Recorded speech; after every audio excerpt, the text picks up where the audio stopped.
नमस्कार मित्रांनो, पुन्हा एकदा तुमचं स्वागत आहे इन्फो मराठी 24 या यूट्यूब चॅनलवर। मित्रांनो, EPS 95 उच्च पेन्शनबद्दल एक अत्यंत महत्त्वाची बातमी घेऊन आलेलो आहे। बातमी आहे EPS 95 उच्च पेन्शन या गोष्टीकडे दुर्लक्ष करता येणार नाही, भेदभावाचे आरोप।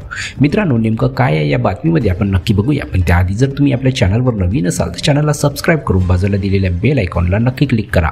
व्हिडिओ जर कामाचा आणि महत्त्वाचा वाटला तर व्हिडिओला लाईक करून आपल्या मित्रपरिवारासोबत नक्की शेअर करा। आणि हो मित्रांनो, व्हिडिओला शेवटपर्यंत नक्की बघा, जेणेकरून तुमच्याकडून कोणतीही माहिती सुटणार नाही। मित्रांनो, EPS 95 उच्च पेन्शनवरील वाद थांबण्याचे नाव घेत नाहीये। काही ना काही अडथळा येतच आहे। कर्मचारी भविष्य निर्वाह निधी संघटना म्हणजे EPFO बद्दलही टिप्पण्या येत आहेत। उच्च पेन्शनबाबत EPS 95 पेन्शनच्या परिच्छेद 11(3) वर पेन्शनधारक रामकृष्ण पिल्लई म्हणाले, जगभरात स्वीकारल्या जाणाऱ्या कायद्यानुसार जेव्हा कोणताही नियम अधिकृत राजपत्राद्वारे अधिसूचित केला जातो तेव्हा तो त्या देशातील प्रत्येक नागरिकासाठी अधिसूचित केला जातो।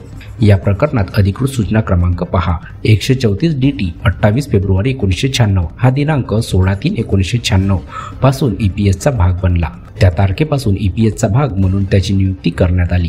EPFOला या विषयावर वेगळे परिपत्रक जारी करण्याची आवश्यकता नाही। सदस्यांना शिक्षण देणे हे EPFO नियोक्ते, कामगार संघटनांचे नेते इत्यादीद्वारे केले जाऊ शकते, जरी ते त्यांच्यावर कायदेशीरत्या बंधन नसले तरी। त्याचप्रमाणे फौजदारी कायद्यासह कोणतेही कायदे वैयक्तिकरित्या नागरिकांना सूचित केले जात नाही। कायद्याचे अज्ञान हे कायद्याचे पालन न करण्याचे निमित्त असू शकत नाही।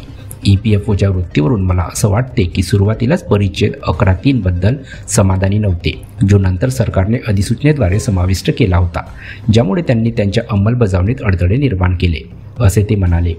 मलाही ते आवडत नाही, कारण ते कर्मचाऱ्यांच्या दुसऱ्या गटाविरुद्ध भेदभाव करणारे आहे। कमी पगार असलेल्या कामगारांसाठी कल्याणकारी योजना म्हणून EPS अधिसूचित करण्यात आली होती, परंतु परिच्छेद 11(3) ने ती श्रीमंत, उच्च पगार असलेल्या व्यवस्थापकीय संवर्गासाठी कल्याणकारी योजनेत रूपांतरित केली आहे आणि त्यांना भेदभावाने बक्षीस दिले आहे। ज्यांनी कारकिर्दीत चांगली प्रगती केली आहे आणि त्यांच्या कारकिर्दीत निधीमध्ये दिलेल्या एकूण योगदानाचा चांगला वाटा उचलला आहे, त्यांची निधी रद्द करण्यात आली आहे। तर मित्रांनो, कशी वाटली ही कामाची आणि महत्त्वाची बातमी?